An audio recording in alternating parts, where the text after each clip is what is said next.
Ludicrous speed, engage. In the past 30 days alone, we've watched Notion drop multiple new products into one swing, Figma morph into a mini-Adobe, OpenAI swallow Windsurf, and Loom, Atlassian, Anthropic, Cursor, Granola, and a dozen others aim their AI cannons straight at each other. This isn't a feature race. It is a full-blown product market fit expansion blitz where suites clap into single clicks, and the real constraint is how fast humans can absorb the chaos. I'm Brian Balfour. I'm founder and CEO of Reforge. In this episode of Unsolicited Feedback, I'm joined by my co-host, Fareed Mosavat, and our good friend, Ravi Mehta, who is the former chief product officer at Tinder and has since been advising a number of different AI startups on AI strategy. In this episode, we rip into the Great Bundle Brawl, why every platform is racing to own the entire workflow before startups steal the edges. We also talk about Granola versus the giants, the note-taking upstart that found a wedge in the sea of Otters, Looms, and Notion clones, and what happens now that the big guns are circling. We also talk about prosumer rocket fuel versus the enterprise molasses, why individuals are swiping their cards overnight, while Fortune 500 still ask for the 8-point ROI proofs. And finally, the AI Flywheel. Is it a myth or not? Does proprietary data still matter when all of these models can already ace the test? If you've ever wondered how to compete when everyone else is shipping faster than you, can scroll LinkedIn, hit play, because by the time you finish listening, there will probably be 10 more launches out, but at least you'll know how to make sense of them. Now, before you get to the episode, we've got a new Reforge product for you called the Reforge Compass. If you've worked on a product team, you've probably experienced the PM hamster wheel, just getting consumed by those low value, high urgency tasks that just dominate the calendar, become productivity killers, and really kill your career trajectory. Feature sprawl means more meetings, tickets, OKRs scatter across Jira, Notion, and Zoom while you burn hours herding them back into a plan. Well, look, we've got the solution for you, Reforge Compass, which is like your AI project manager. Compass pulls every transcript, ticket, and metric into a single command center, turns context into all of those prioritized tasks proactively for you, helps you create those Jira tickets and all of those executive briefs automatically. It's the always-on project manager that cancels and frees up all of those times so that you can focus on the high leverage things that are going to actually move you forward in today's AI world. In addition, don't forget about Reforge Insight Analytics, where we aggregate, analyze, and enable you to act on all of your customer inputs, whether it's from sales calls, support, public data, user research surveys, all in one place. This product has been growing like a weed. You can check out both of these products at reforge.com. Hit that book a demo button. I'm happy to give you a demo myself. All right, let's get to the full episode. All right, I spent a little bit of time before this podcast. I was just trying to write down and recap all of the launches from the past month. Keep this in mind. This is just from the past month. So this is what I was able to find. Loom launches AI Meetings Recorder, a Granola competitor. Atlassian launches Rovo with some integrations as kind of like a Glean competitor, plus a specialized Asian platform. Anthropic launched integrations, becoming a Glean competitor, analysis, web search, think mode, and deep research capabilities. Figma launches competitors to Lovable Framer, Canva, and Illustrator. Notion launches Mail Meetings, a Granola competitor, Enterprise Search, a Glean competitor, and Research, which attacks one of the core use cases of Claude and ChatGPT, which is creating docs. Granola launches Team Features, mobile app, announces a $45 million round. OpenAI buys Windsurf, launches deep research on GitHub, which competes with a bunch of these AI code search tools. Cursor's launched a ton of stuff, raised $900 million. And that's just like this little space. We haven't even talked about all the startups. This is just like the the known knowns at the top of the pile, right? Oh, yeah.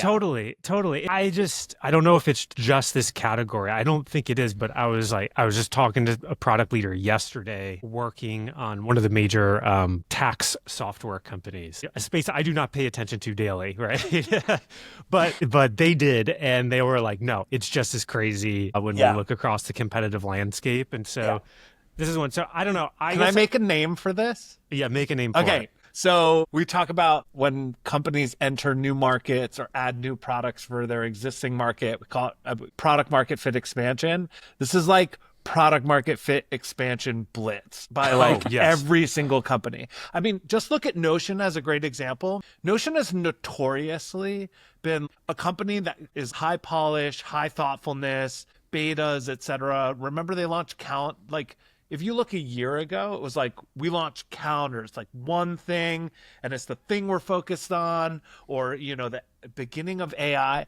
And it's like, no, we built 6 products. We launched them all at the same time. There's a ton of them. We're going all in on the full suite. It's wild. I mean, like, Notion has sort of always played in this we're an office competitors world, but was just stocks for like a long, long time. And now in 1 year, it's like, no, we built 10 things. Yes. And it's wild how quick everybody's happened. Competing with everybody. It's like everybody's got their guns out pointing at each other. And the only thing I could keep in mind is, I don't know if you ever watched the satire version of Star Wars called Spaceballs, but where they're making fun of it, like everybody's shifting into ludicrous speed or mode. Ludicrous like speed. That's kind of what it feels like. But I guess before we dive into any individual one of these, let's just take a step back. Ravi, what is going on? Because I know you've been thinking about this. We just did the AI strategy program where you talk a lot about this, but I don't know, just take us a step back. Like, what the hell is going on? Because the past month has been absolutely bonkers. Yeah, and actually, I think it's just an extension of the past 18 months. As a tech industry, we love a platform shift because it creates all this opportunity for new companies to emerge. And one of the things that we talk about in the program is platform shifts typically create a lot of blue ocean. So there's these new markets, people can start to compete. A lot of times the big companies are too slow, and that creates windows of opportunity. Figma would not have existed if Adobe hadn't have been somewhat slow to cloud collaboration. And so in the past, this has been like a fertile opportunity for new companies to form. And I think with AI, it's been different. It hasn't been a time of blue ocean. There's a lot of red ocean. There's a lot of companies, all of whom were prepared for the next platform shift and waiting for it. Unfortunately, it wasn't crypto. It had to be AI. So here we are. And companies are just jumping in, and they're trying to figure out, how do we expand out? How do we create competitive advantage? There's these new companies like OpenAI, which have access to the frontier technology. So they are the new platforms, and all these other companies are trying to figure out, well, if OpenAI is going to own the foundational technology, what makes us really unique? And I think the one thing that is very clear so far is, one, this is something you've talked about, Brian, data is the new oil. It's incredibly important. And so if you can be plugged into where users do their work, that's going to give you the most data. And then I think a second thing that is related is workflows are king. And so because AI is a horizontal technology capable of doing lots of things well, it's really important that you have a central role in a person's workflow, that you be the place where they do their work, the place where their work kind of launches off into other tools. Because if you can do that, you've got the most data, you've also got control over the user experience, and you can kind of keep people from switching. Versus if you are a point tool, then you're very prone to disruption. I think one interesting example of that is Grammarly. Grammarly's business changed overnight. It went from, hey, we are the only shop in town if you want to be able to write better, to there's all these products now which will actually do the writing for you. And I think an interesting example of how they're sort of dealing with this is they acquired Coda. And so what is Coda? Coda is essentially a workflow similar to Notion. And as a result, they can now embed their technology into where people do the work. And I think that's going to be more and more essential. And there's certain pillar companies now, Notion and Figma, who are saying, okay, we own a pretty interesting slice of the workflow. How do we, as quickly as possible, expand that so that we're not sort of competing with startups on edges of that workflow and having them pull people away from us? Because that will be a vicious cycle. So do you think this is the new normal, both of you? Like, should we expect Figma to launch 4 huge competitors every year, or Notion, 4 or 5 huge products? I think what Ravi's saying is that they're sort of trying to suck up as much oxygen as they possibly can in the room, so there's nothing left for others. So I have one question mark on this. Actually, Ravi, I'm curious your thought. There's a whole bunch of strategic reasons to do workflow expansion, do a lot of things. But the other thing is that companies are executing really, really fast. I suspect this is because the productivity gains of this platform shift are meaningful and real, right? Do we agree on that? 100%, yeah. Often when products, it's easy. You say, when you launch something, you launch it forever, meaning it is not the cost to build the feature. It is the cost the area under the curve for the full lifespan of the thing, which is near infinite. And I don't know how much AI productivity gains are disproportionately good for launching 0 to 1 new things versus adding productivity over the full life cycle of a new piece of software. So this will definitely continue if it turns out that like you can consistently improve, expand, and manage a huge wide suite without having to hire tens of thousands of people to do it. It will not if that's not the case, because people will be like, oh, I shipped 10 things. 8 of them are a real pain to manage. I'm going to kill them. We're down to 2. And now everybody goes back to normal competition. You do a focus thing that you're really good at. People choose it. And that's how you build the business, and you slowly expand over time. I'm worried that it's really easy to launch stuff and not that much easier to maintain, manage, and run it as a business. And I think a key question is, what is the user adoption on this stuff? So all these companies are adding all these things. They're able to build software now faster than people are able to adopt software. What is the plan for them to actually create the new habits and behaviors where people are actually using this stuff? Like, I didn't even know until today that Notion had an email client. I don't know how I missed that, but the fact that they launched that and I haven't even heard of it, and I'm a pretty active Notion user, is surprising. And then like there's all this stuff that Figma added, and these are not simple things. These are really complex professional grade tools. So I think that's a key question. We talk about like in the course that AI gets you to the hard part faster, and AI has made building software easier, but it definitely hasn't made distributing software and getting people to adopt it and getting people to get value from it any easier, because people are still moving at human speed, not AI speed. Yeah, right. We might have talked about this in a previous episode, but it's definitely the constraint has moved from like how much you can ship to how fast the market and your users can absorb changes. And I've heard this quote. I haven't actually listened to the transcript, but I've heard this quote. Apparently in the last earnings call, the HubSpot CEO, Yamini, said something to the effect of they are now producing more software than they feel like they can release because of this. Right. This new constraint. So yeah, I don't know how real that is, context or B2B context. How do you even talk about, if you could just snap your fingers and ship 10 times as much stuff, how would you ever drive usage, adoption, and like even just storytelling around all that new stuff to your customer base? I mean, it's complex, but let me near impossible. I want to touch on the productivity comment for a second, because I've been spending a lot of my time lately just talking to people that are adopting some of these new tools, whether it's in the prototyping space, the meeting space, so like just to understand what's going on the front lines of adopting all of this AI tooling. And one of the things that I walked away from that I was actually very surprised about was that it still very much feels like we are in the first or second inning of this. Like we're still only seeing the early adopter phase of the curve adopt this stuff. Because the story I heard over and over and over again was I talked to this person, they're saying, I'm using this AI tool, this AI tool, this AI tool. And I'm like, oh, okay, so is that a team-wide thing, a company-wide thing? And they're like, no, it's basically just me and maybe 1 or 2 other people. And these are in pretty tech-forward companies, some big brand names that everybody would know. So I walked away with that, and because I live sometimes in this LinkedIn, Twitter bubble where I'm just seeing the cursor lovable growth graphs, and it feels like the whole world is already using all of these things. And I walked away from those conversations like, holy crap, like this is still barely penetrated into the grand scheme of things. And so then I play that out in my head of what happens when this has gone beyond the early adopters. And that's where I my eyeballs start to pop out of my head and my mind blows a little bit. Yeah, I mean, I just saw a study. It's about different countries' feelings about AI. Oh, interesting.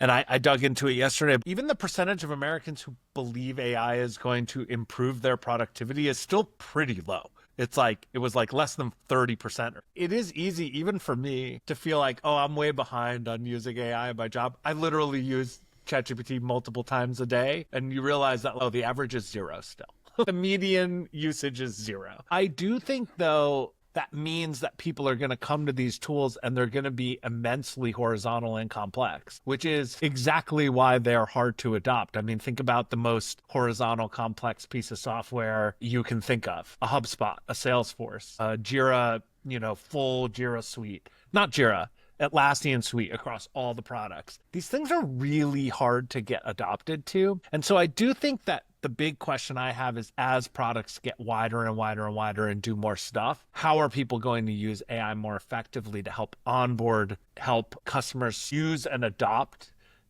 all these various capabilities and tools that they may not know anything about? And I think we're just starting to see that. We've seen like AI so far is helping products get a lot more complicated, but not necessarily helping products get simpler and easier to use across that breadth of functionality. I think an interesting counterexample of this is Dcript recently launched. So I think about a year ago or so, they launched being able to edit for clarity and improve sound, and they bundle that all into what they're calling Underlord, because their creators don't want to work for an AI overlord. They want to have an underling do all of their work for them. So they launched Underlord, has 18 different AI-enabled features, some really incredible ones, like the ability to actually indicate when you want to improve eye contact. And you can just go in and say, you know, if you're not looking at the camera, you hit a button and then all of a sudden you're looking at the camera and you can barely tell, or you can't even tell that the video has been edited. And so they have this suite of different AI enabled capabilities, and they just released Agent Underlord,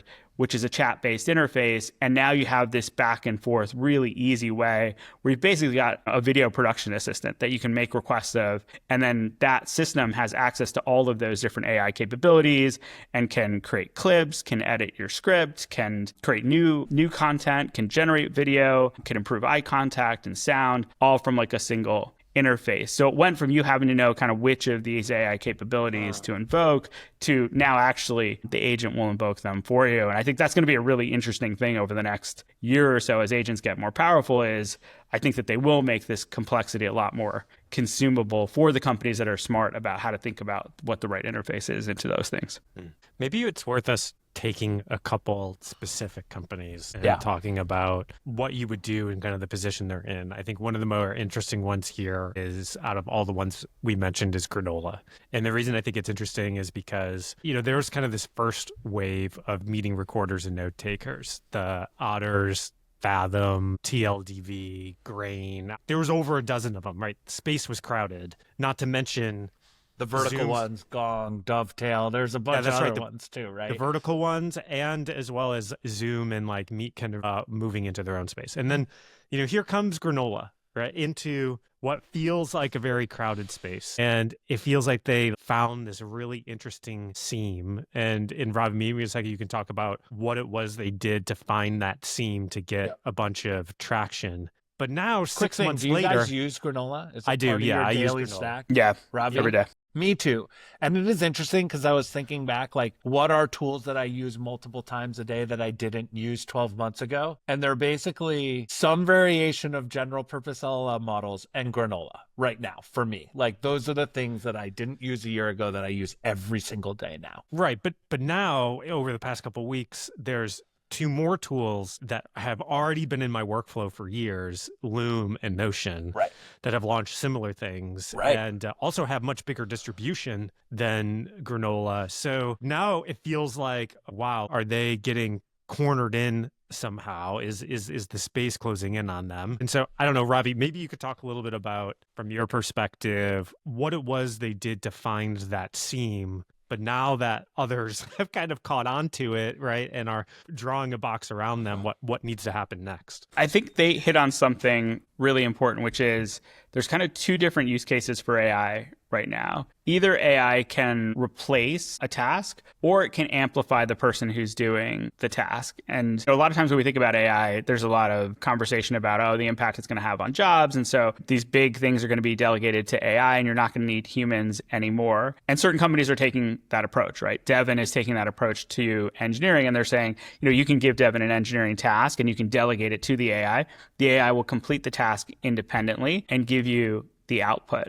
But the other pivot on AI is to not think about AI as a way to replace people, but actually to amplify their capabilities. And so Cursor is the opposite of that. Cursor is meant to be used by professional developers to help them write better code faster. And so very different than what Devin is solving for. And prior to Granola, I think all of the note takers were really of the mindset that people want to delegate note taking. The idea that you have to take notes in a meeting feels like kind of a laborious responsibility. And wouldn't it be nice for us all to have a personal assistant that's going to take meeting minutes and that's going to give us the notes in the end? And the pivot that Granola identified is actually note taking is a really important skill for a lot of people in a lot of positions, especially product managers and people that are building products. And they don't want to delegate their note taking because note taking is a key part of how they actually engage with the work. They want a system that's going to amplify their note taking. So they still want to take notes, but wouldn't it be nice to have an AI sidekick that's always listening and helps augment those notes and make that note taking better? And so just that simple pivot from delegating to the product versus actually using the product to amplify yourself, I think opened up a whole new area of product market fit around note taking. So they were able to come into a very crowded space and actually win market share away quickly.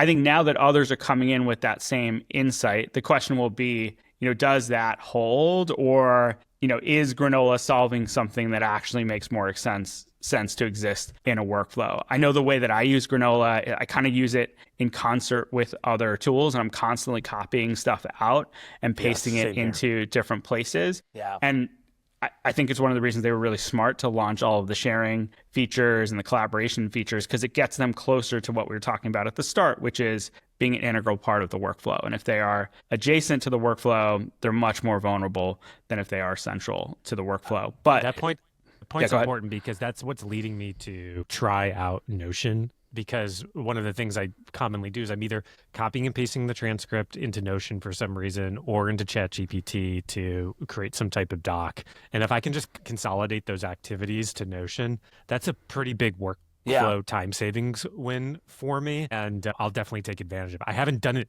fully yet. There are some people inside Reforge who already have, but it's definitely a reason that is going to get me to try and move away. Yeah, so one of my core use cases with Granola recently has been using it to take notes. So take notes, get those notes enhanced, then use ChatGPT projects or those notes as a way to create context for tasks that I'm doing. So for instance, here are the transcripts / notes from 3 meetings. Please summarize, pull out the main points. Use this as context as I create this strategy doc or email to someone, or not just summarization, like actual generative work product. And I looked into how to do this automatically, and it's really hard. It turns out there's a bunch of steps. So again, on your workflow is king thing, I think that's really important, and it will be necessary for them to do that. Now, I think the real magic will be who can land the team-oriented use cases of this most quickly, because context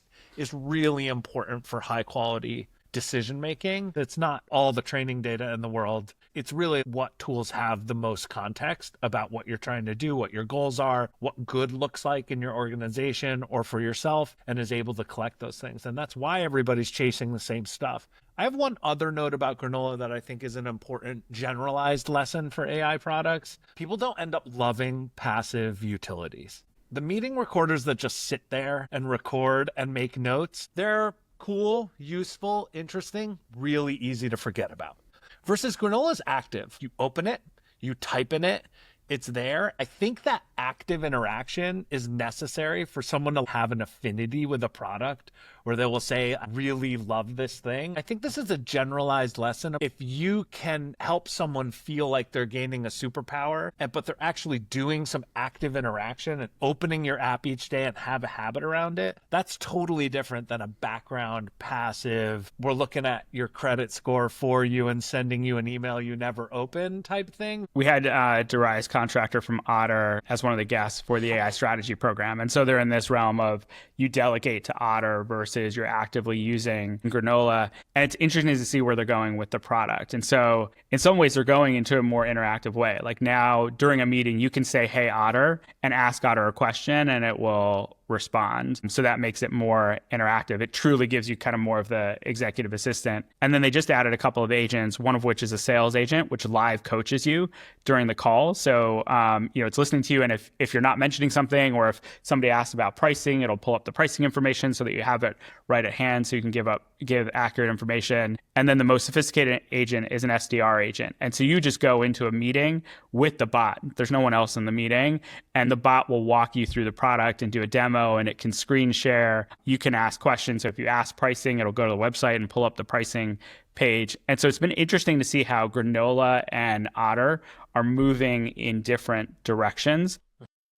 One of the interesting things about Otter, as well as some of these other AI companies, is they're increasingly having a roadmap that's T-shaped. So rather than creating a horizontal tool which works for everyone, or vertical tools focused on a particular specialty like finance or legal, they've got a horizontal tool. You can use Otter for any meetings. And they also have a bunch of purpose-built agents and tools specifically for sales. And so for their most active power users, their most engaged cohorts, they're doubling down on a particular set of functions that make it really useful for them. And I think that's an interesting trend that we'll see more and more as companies kind of figure out how to expand their portfolio of products. I was just going to say, because we at the beginning talked about a lot of these players like Notion, kind of the horizontal players going even wider, but that feels like the next speed run, which is what you have some sort of horizontal presence. How do you speed run the verticals to suck up the oxygen where a vertical player could exist or could find room? And so that makes sense too. I will note, and kind of going back to the early adopter thing, is that the fact that we're still in the early adopter phase but are seeing this type of traction stuff is just an indicator that the TAM of these things is just absolutely massive, which leaves a lot of room to find niches that are still large, right? Because if we think about Granola's use case, how many people in the world would want to record and take notes on their meetings? Well, you're pretty much talking about almost every single knowledge worker professional in the world. It's massive, right? So yes, Notion is a big player and they own a specific segment, but there's the segment that wants to do that job to be done but doesn't want a full-on Notion is probably still pretty large, right? And so there is a little bit of a game here of how do you find those segments in these huge TAMs that are still really massive on their own. So everybody's been commenting about Granola is screwed and all that kind of stuff. I don't know if I fully believe that. Yes, like the game is way harder right now to play, way harder to play. But I do think that the TAMs of these things are just absolutely massive. And so there's going to be different segments of this that produce some large winners. I still think there's room for purpose-built tools. I know that everybody wants to speed run the horizontal, we do everything bundled approach, but like, I kind of like that Granola is just my meeting taker. So I do think that there is open space for tools with that. And I think Granola has an interesting wedge there. There's a good quote, I can't remember who it's from, about there's only two ways to make money in business. The first is to bundle. The second is to unbundle. And I think you have this constant tension between big, broad Barksdale, products. I think, is the was Barksdale originator of that quote. And I think we're seeing that today, right? AI is actually this massive bundling force. It's a horizontal technology. You have all these companies moving really fast to create bundles of functionality that can own the workflow that their customers have, so that at the edges of it, they're not leaving their ecosystem. And I think at the same time, I agree with you, Fareed, like it's nice to have a purpose-built product that does one thing really well and not feel like you have to navigate all this complexity to get things done. And so at the same time, I think we'll see the counterforce, much more narrowly defined products that do one thing well. And that tension of bundling and unbundling will probably happen, but will happen faster than before. Let me ask a slightly different question. Out of all the companies we've mentioned or the categories we've mentioned, and who do you think is the most vulnerable? And why? Just of the companies that we've mentioned, like Notion and Figma. And we can expand it. Yeah. I mean, we talked a lot of spaces. We talked about all the Glean competitors. We talked about Notion. I mentioned Cursor, all the prototyping tools, all the stuff that Figma's going after. I mean, two vulnerabilities, and these are big companies, so maybe I'm totally wrong on this, but Google Workspace, Google Docs and Sheets, as well as Microsoft Office, like they're just not iterating at the pace that some of these other companies are. And so Notion has been able to come in. Good observation. Other companies have been able to come in. And although those are really big companies, they can move really fast. I think that they just have rate limiters within their culture, and because they're large and because it takes time to make decisions, that they haven't hopped on things as quickly as possible. When they really should be. And I think as Notion gets more powerful, that's more and more reason to move away from Workspace or from Office and do things in a product that is as AI forward as possible. Yeah, at the beginning, it looked like these companies were also speed running. And they kind of were, like early AI adoption, Copilot stuff, etc. We talked about this a bunch of episodes ago. It's like everybody's got a Copilot. Holy crap, it's going so fast. But it has sort of slowed down. And I wonder if this is a word of warning for all the companies using AI to add lots of product surface area. Like your ability to ship new things is not just about teams being bad and having to over communicate. It's that as your product complexity grows, the ability to add new things gets harder because it has to work with everything you already have. And so while the like generic sidebar AI tool was probably easier to iterate on quickly, doing truly net new things that are deeply integrated has been harder for those companies. I'll say I would love to use like Gemini in Google Docs to do a lot of the and back and forth and conversation. It just doesn't work as well. I don't use Microsoft products, but I suspect they're vulnerable in the same way, where a lot more creation is happening outside of their tools. So that's an interesting one. I have a hard time betting against Microsoft generally, for sure. But Yeah. I think And I there's a agree with that. vulnerability there for sure. I think code generation is going to be really interesting, only because there's so many of them. And I find it hard to imagine that there will be 20 different code tool assistants. You're talking about the cursors and the Windsurfs and stuff. Cursor, Windsurf, but also the things that look kind of like that. Like if you look at Figma Make, I was actually surprised once I watched the videos of it, how much more like a code gen tool it looks than design tool. It has a full code editor and collaboration inside of it. It looks a lot like a Lovable or a Cursor. Like they all are sort of converging. So how many different ways are you going to want as an individual creator to make code? I don't think you want 10 different ones based on the random thing you happen to be doing. There's this half-formed thought that has been rolling around in my head, and I'm interested to see if this resonates with you, but it kind of goes back to the point on product and feature sprawl, which is these products and suites are just expanding massively, sucking up all of the oxygen. So how do you fight within that? And there's this kind of framing in my head where it starts to feel like what we used to consider a suite of products collapses to a product. And what we used to consider the size of a product collapses to a feature. And what we used to consider a feature collapses to underneath the surface, right? Reducing the total surface area. And that framework's been in my head of both, well, how fast can you ship these things, right? Well, now you can ship a suite of things at the same speed that you could ship a product, and you could ship a whole product at the same, right?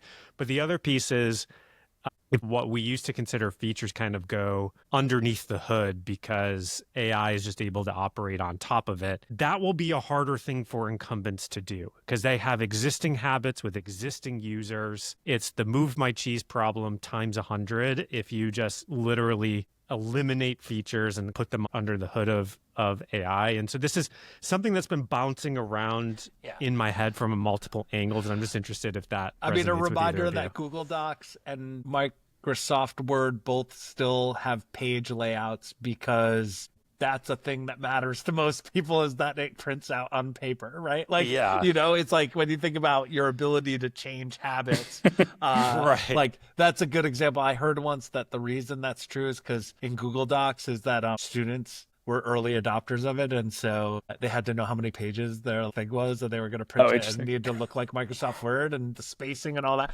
It's just so interesting to think about that versus a Notion doc. Why are they so different still? So I agree with you. Ingrained habits make it harder to do full revolutions, which is why copilots were the beginning of the AI adoption phase for these big companies. I don't have to change anything. I can just add AI magic on the sidebar. What an awesome, easy, fast innovation for me to pull off because I have the tech and I have the people and I have the will. Let's totally rethink the paradigm of how a product works, because it's what was features is now one product. I think is much harder for those companies to do. I think it's a really good insight. I think there is a challenge of it's the onboarding challenge. Like, how do you help people understand what's beneath the surface? Because if they don't, then they're just going to be using a thin vertical slice of what's available and then just assume that functionality isn't there. I think that's one of the reasons people like purpose-built tools, is because they know exactly what it does and they can use it for that thing. I'm constantly discovering new things with ChatGPT, like the amount of new functionality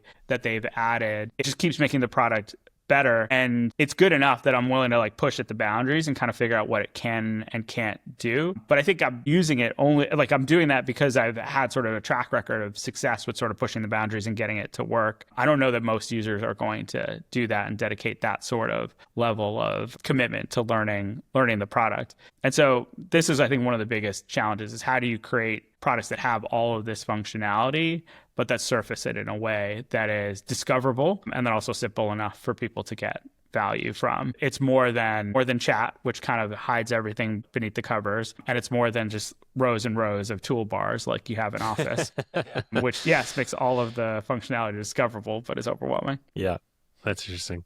Let's throw a bone to the startups, which is because I think a lot of founders are sitting here, WTF?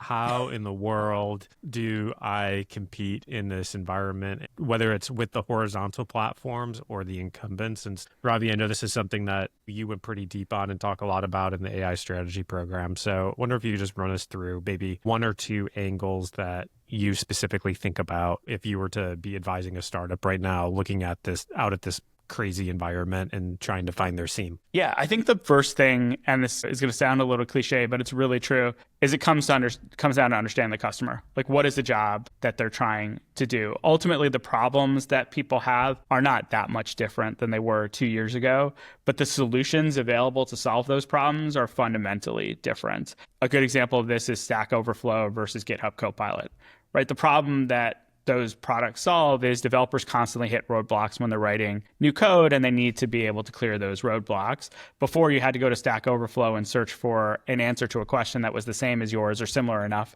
that you could map the solution to whatever you needed. And now with GitHub Copilot, it can just help you solve things exactly for you based on what you need in that moment. So the problem is the same, but the solution is different. And I think ultimately for a founder to be successful and to start the process of product market fit, it comes down to understanding who your customer is, what is their problem. And then the second thing is understanding like where can they go to solve for it today. And there are an increasingly large number of places that they can go. A lot of times companies face the implicit competition against ChatGPT. You know, if a user can do the thing that you're doing in ChatGPT or Claude or wherever, and it's pretty good, it's close enough, it's going to be really hard for you to break through. But if on the other hand, the thing that you're solving is 5x better or 10x better, then you can actually create something that is meaningful and differentiated. And then from there, it's a matter of thinking about what are those problems? What are the AI capabilities that are available? Where can we put those into play? And ultimately, what is the data that we can have available that's going to set the context for the AI? And that leads to kind of a thread that teams can pull to figure out how to get to product market fit in a way that is not just product market fit in the moment, but something that's more durable. Because ultimately, the goal is to create essentially an AI flywheel where more users creates more data, which allows you to solve better for them, which gives you more users. And once that flywheel is locked in and you're getting those compounded returns, it's really hard for other players to compete. But in the early days, the founder's got to figure out what's the beachhead for that flywheel.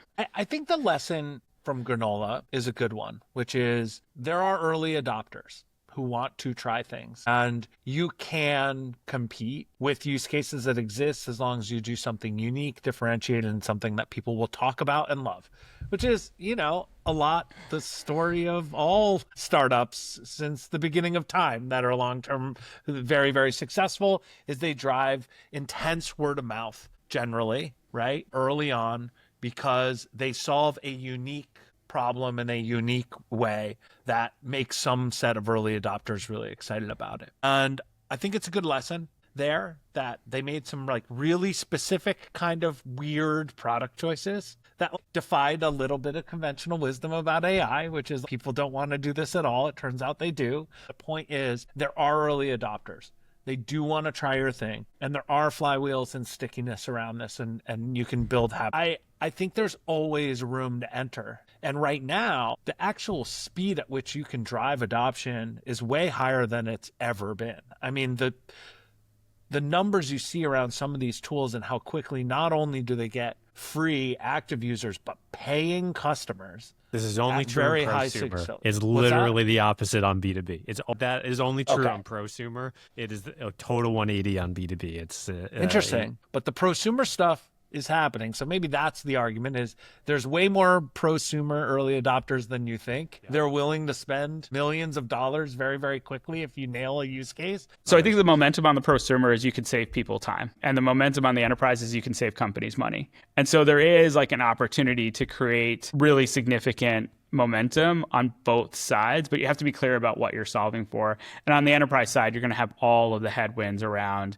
is our data secure? How do we know that the system's not going to hallucinate? How do we get our teams to kind of understand how to use it? How does it integrate into all of our systems? But if you can prove that savings, you can sell into companies with AI-based products. It's just going to take a lot longer. It's not going to have the same velocity as some of the prosumer stuff. And so I think there are opportunities on both sides, but it requires a different way of positioning things. So Clairvaux used to, I think, was the first person to talk about this on the podcast, as saying like people need to shift the way they think about capital allocation from, software spend and human spend being different buckets. Like headcount is easy, software is hard to buy in most companies, and switch to an overall thinking about like, what are the investments I want to make to drive revenue, adoption, et cetera. And I wonder whether part of what's happening, Brian, on this is prosumers have a more fluid relationship between time and money. They're like this thing makes me more effective and happier, so I'm willing to spend money for it. Whereas businesses think like,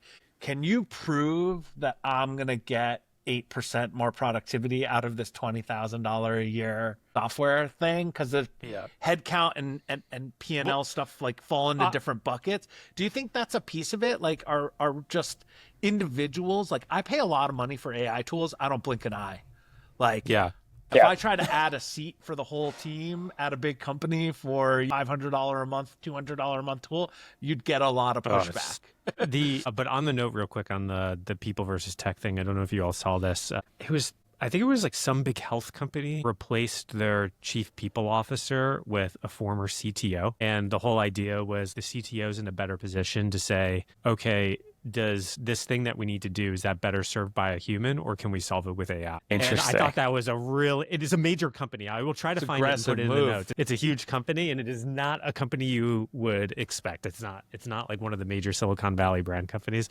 But I looked at that, I was like, oh boy. I was like, that's definitely a different view on it. OpenAI just released a set of healthcare benchmarks that compare the performance of their latest models to healthcare providers. And it's been the case for a while now that the LLMs are better than physicians at most questions. But if you combine the physician with the LLM, you actually get the best results. Yeah. But we're now at a frontier with O3 that physicians are not able to add any value to the results coming out of the LLM. So the LLM itself performs about the same as the LLM with the physician, which to me it's remarkable that we've already gotten to the point where they're kind of incidental to answering these questions versus fundamental. AI Flywheel. Ravi, you talked about this flywheel, more data, more users, helps you build differentiation that's hard to copy. Are we sure that's true? I think like generally data-oriented network effects are asymptotic, and the scale at which they are asymptotic, meaning more data doesn't really help you build a much better product, is usually a lot lower than you think. And my question is are there good examples right now?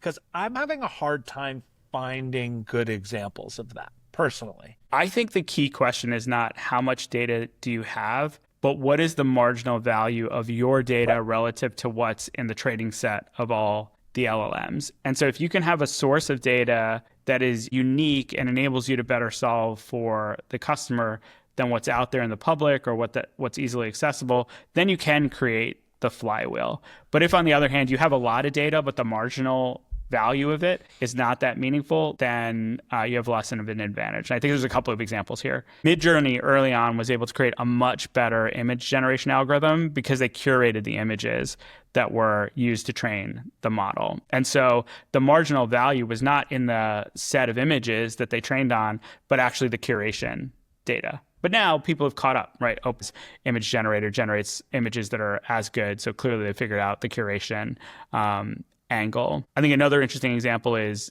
Dcript for their video editing tool is using a lot of commercially available models. But the one thing that they're doing internally is script intelligence. So that is the model that helps transcribe video and understand how the script correlates with timestamps in the video. And that is enhanced by all of the edits that people are making within Dcript. So every day there's millions of people making changes to videos. That's being used to really understand what is the relationship between the script and what is the relationship between the video. And that's essentially like a foundational element that they're building on. And that's a flywheel that has a lot of marginal value for them. There's not other companies that have that data. And as a result, I think they have a pretty defensible advantage.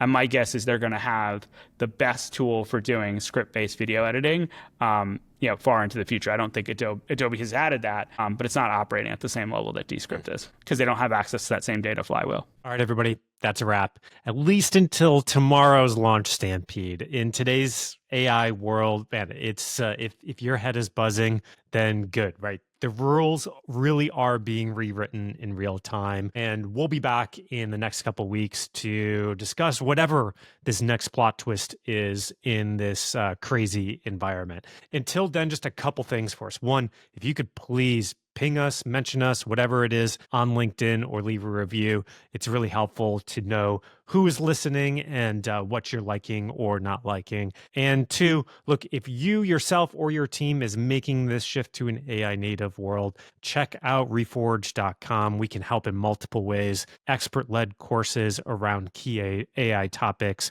Two is with our new product, Reforge Compass, that helps you automate all those low-value, high-urgency tasks to free you up for those more higher-level strategic tasks. And three, check out Reforge Insight Analytics, where we help you understand your customer to a level you never thought before, aggregate all your qualitative information, join it with all of your quantitative data, use AI to help you analyze and act on it. Check that all out at reforge.com. Until next time, thank you for listening. Talk to you soon.